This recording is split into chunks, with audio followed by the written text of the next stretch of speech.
Good morning.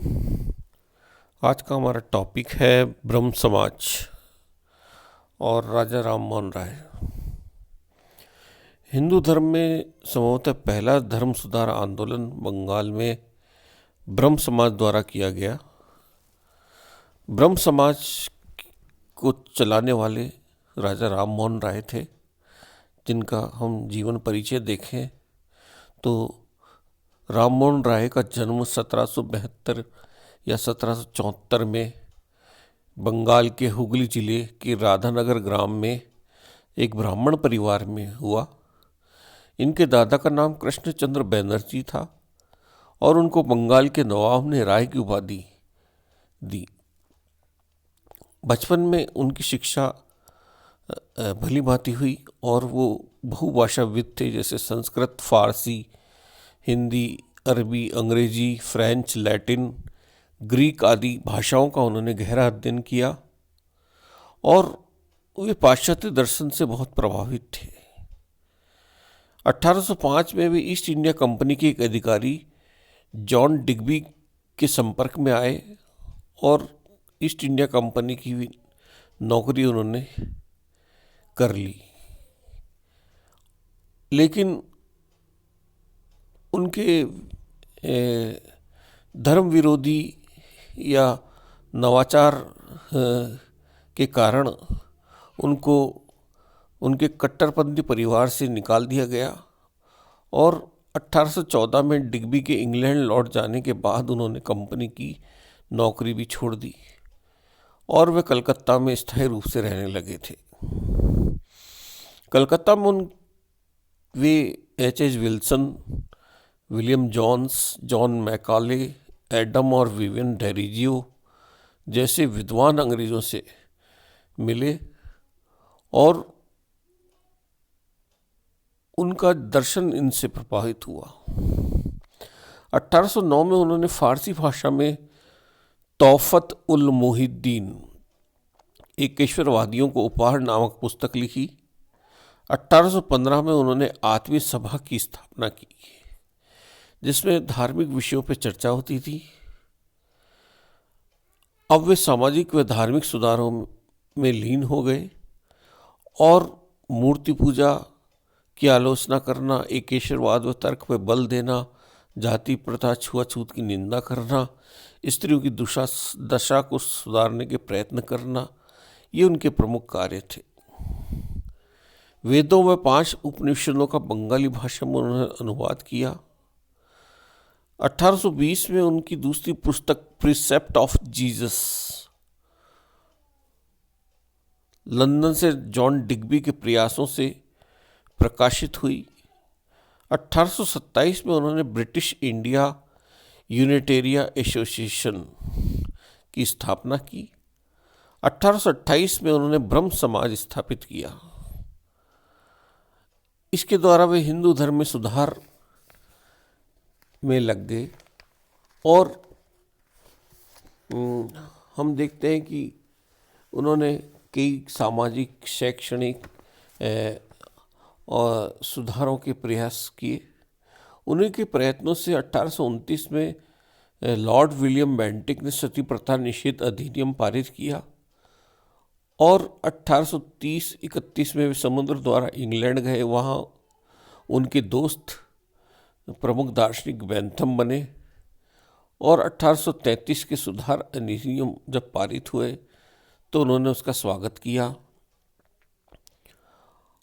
क्योंकि इस अधिनियम में प्रावधान था कि जाति, वंश, वर्ण आदि के आधार पर किसी भी भारतीय को सरकारी नौकरी में नियुक्त होने से वंचित नहीं किया जा सकता था। वे फ्रांस गए लेकिन शीघ्र ही इंग्लैंड वापस लौट आए। उनकी 20 सितंबर 1833 में इंग्लैंड के ब्रिस्टल नामक स्थान पर डॉक्टर कारपेंटर के निवास स्थान पर उनकी मृत्यु हुई। अब उनकी जो प्रमुख पुस्तकें व अखबार थी, जैसे कि हम देखते हैं कि 1809 में फारसी भाषा में उन्होंने तौफत उल मुहिद्दीन एकेश्वरवादियों को उपहार लिखा। 1820 में प्रीसेप्ट ऑफ जीसस इंग्लैंड से प्रकाशित हुई अंग्रेजी भाषा में। इसमें उन्होंने न्यू टेस्टामेंट के नैतिक व दार्शनिक संदेश को उसकी चमत्कारिक कहानियों से अलग करने की कोशिश की। तीसरी रचना उनकी बंगाली भाषा में संवाद कौमुदी पत्रिका और चौथी फारसी भाषा में मिरातुल अखबार पत्रिका थी।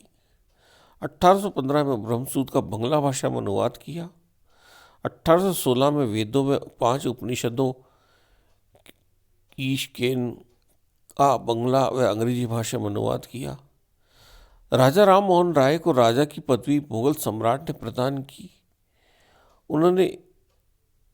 उनको इतिहास में हम फादर ऑफ मॉडर्न इंडिया, आधुनिक भारत का पिता व नए युग का अग्रदूत कहते हैं। उनके जो विचार थे, राजा राम मोहन राय के विचार के अनुसार वे एक ईश्वरवादी थे। उन्होंने कुरान की तौहीद, ईश्वर की एकता के प्रभाव की धारणा को स्वीकार किया और हिंदुओं के बहुदेववाद का खंडन किया। वे धर्म और विश्वास को व्यक्ति पे हावी नहीं होने देते थे और मानवतावादी थे। वो मूर्ति पूजा, पशु बलि के विरोधी थे। पश्चिमी शिक्षा पद्धति को वे मानते थे और भारत को आधुनिक बनाने के लिए उसका बहुत बड़ा योगदान वे समझते थे। इसलिए उन्होंने 1816-17 में कलकत्ता में एक अंग्रेजी स्कूल की स्थापना की और 1822 में कलकत्ता में हिंदू कॉलेज की उन्हीं की प्रेरणा से नींव पड़ी। उन्होंने भारत में शिक्षा के लिए ईसाई मिशनरियों को भी प्रोत्साहित किया, क्योंकि वे मानते थे कि ऐसा करने से भारत में अंग्रेजी शिक्षा पद्धति का प्रसार होगा और भारत अपने पाखंड जो अंधविश्वास है उससे मुक्त होगा। आर्थिक विचारों में वे जिम्मेदारी व्यवस्था के उन्मूलन के पक्ष में तो नहीं थे, लेकिन उसके सुधार के पक्ष में जरूर थे। वे स्थायी बंदोबस्त जमींदार से करने के बजाय किसान से करने के समर्थक थे, क्योंकि ऐसा करने से कृषक सरकार के प्रति वफादार होंगे। उन्होंने सैनिक व्यय में कमी करने पर भी जोर दिया और वंश में संपत्ति में पुत्र के अधिकार होने के भी वे पक्ष में थे। वे आधुनिक भारत के पिता, फादर ऑफ मॉडर्न इंडिया थे। सुरेंद्रनाथ बनर्जी ने उन्हें भारत में संवैधानिक आंदोलन का जनक भी कहा है। सिर्फ सभी प्रकार के उपनिवेशों की स्वतंत्रता की कल्पना उन्होंने की और वे पेश की स्वतंत्रता के समर्थक भी थे। के दामोदरन ने उन्हें भारत में राष्ट्रवादी पत्रकारिता का जन्मदाता भी कहा है। वे मानवतावादी, विश्व बंधुत्ववाद के आंदोलन से प्रभावित थे और विश्व नागरिकता के प्रतिपादक थे। विश्व बंधुत्व की धारणा के समर्थक व सार्वभौमवाद में विश्वास रखने वाले थे। वे सभी धर्मों से अच्छी बातें ग्रहण करने से नहीं हिचकते थे। वे बहुदेववाद, मूर्ति पूजा के विरोधी थे। उपनिषदों और अद्वैतवाद पर जोर देते थे। वे सती प्रथा, बलि प्रथा के विरोधी थे। चूंकि उनकी भाभी भी सती हुई थी, इसलिए वे सती प्रथा के प्रारंभ से ही विरोधी थे। वे नारी स्वतंत्रता, नारी अधिकार, नारी शिक्षा के प्रबल समर्थक थे और विधवा विवाह, अंतर्राज्यीय विवाह का उन्होंने समर्थन किया। उन्होंने जाति का आधार जन्म की बजाय कर्म करने तथा किसी भी जाति को हीन न मानने पर बल दिया। अब हम देखें कि ब्रह्म समाज क्या है। 1828 में राजा राम मोहन राय ने ब्रह्म समाज की स्थापना की और इसे ब्रह्म सभा भी कहा गया था। ब्रह्म समाजी जो थे वे विश्वव्यापी ईश्वर की उपासना पर बल देते थे और ब्रह्म समाज की प्रत्येक शनिवार की शाम को बैठक होती थी, जिसमें वेदों की ऋचाओं का संस्कृत व बंगला भाषा में अनुवाद होता था, पाठ होता था, जिसमें 50 से 60 सदस्य भाग लेते थे। ईसाइयों ने इस समाज का विरोध किया, क्योंकि इसके चलते राजा राम मोहन राय ईसाई धर्म से दूर हटते चले गए। 1830 में कलकत्ता में इस समाज ने एक अलग भवन खरीदा और ब्रह्म समाज का उद्देश्य शाश्वत सर्वाधार अपरिवर्तनीय ईश्वर की पूजा करना था। इस ब्रह्म समाज के ट्रस्ट के भवन का उपयोग सिर्फ निराकार ब्रह्म की उपासना के लिए किया जाता था और इसमें किसी भी प्रकार की मूर्ति पूजा या बलि चढ़ाने पर पाबंदी थी। ब्रह्म समाज का कोई धर्म ग्रंथ नहीं था। बंगाल के प्रबुद्ध वर्ग ने भी इस संस्था का स्वागत किया और अनेक व्यक्ति इसके सदस्य भी बने थे। राजा जी की मृत्यु 1833 में हुई और ब्रह्म समाज की देखरेख पंडित रामचंद्र वेदवागीश करने लगे। लेकिन इस संस्था को पुनर्जीवित करने का श्रेय कवि रविंद्रनाथ टैगोर के पिता देवेंद्रनाथ टैगोर को दिया जाता है। वे 1842-43 में ब्रह्म समाज में शामिल हुए। इसके पहले उन्होंने 1839 में तत्वबोधिनी सभा की स्थापना की थी, जिसमें राय के अनुयायी ईश्वरचंद्र विद्यासागर, अक्षय कुमार दत्त जैसे विद्वान शामिल थे। इस सभा ने तत्वबोधिनी पत्रिका निकाली। ब्रह्म समाज का आधार देवेंद्रनाथ टैगोर के आने से धर्म ग्रंथ के स्थान पर मानव हृदय के आत्म अनुभव से उत्पन्न आध्यात्मिक ज्ञान बन गया। उन्होंने केशव चंद्र सेन को ब्रह्म समाज का आचार्य नियुक्त किया और 1856 में देवेंद्रनाथ टैगोर ब्रह्म समाज का सारा भार सेन पर छोड़कर स्वयं अध्ययन मनन करने के लिए चले गए। केशव चंद्र सेन वे व्यक्ति थे जिन्होंने ब्रह्म समाज को बंगाल के बाहर फैलाया और ब्रह्म समाज की शाखाएं उत्तर प्रदेश, पंजाब, मद्रास आदि में स्थापित हुई। 1865 में बंगाल में इसकी 65 शाखाएं थी, लेकिन सेन अति उदारवादी थे और सेन हिंदू धर्म को संकुचित मानते थे। उन्होंने ब्रह्म समाज में सभी धर्मों के पुस्तकों के पाठ की अनुमति प्रदान कर दी, जिसमें हिंदू, ईसाई, मुस्लिम, फारसी वगैरह चीनी आदि थे। और उन्होंने यज्ञोपवीत के विरुद्ध भी प्रचार किया।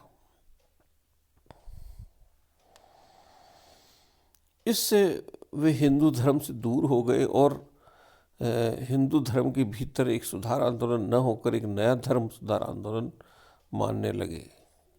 अब ब्रह्म समाज में फूट पड़ी और इसके ट्रस्टी देवेंद्रनाथ टैगोर ने केशव चंद्र सेन को आचार्य की पदवी से हटा दिया।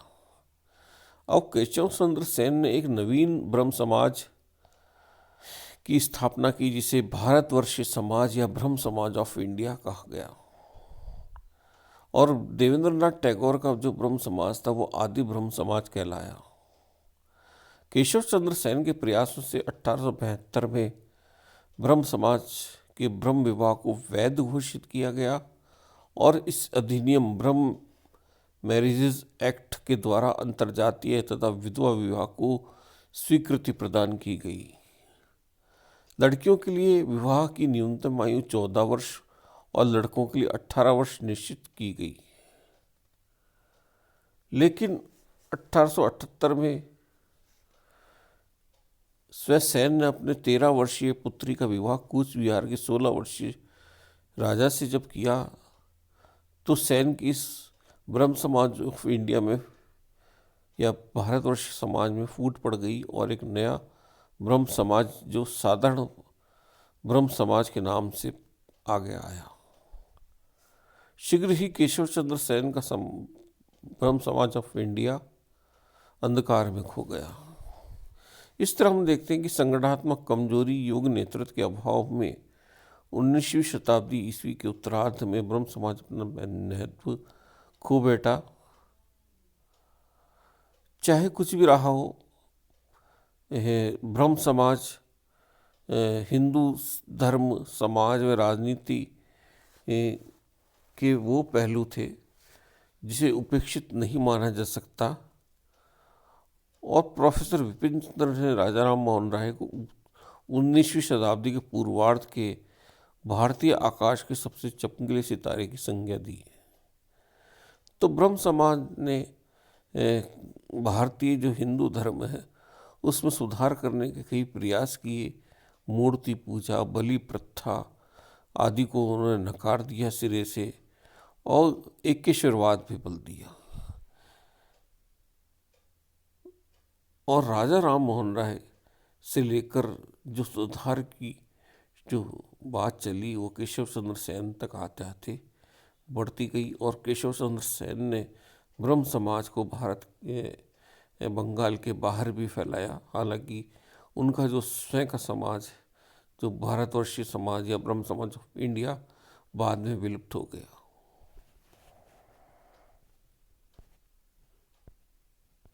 धन्यवाद।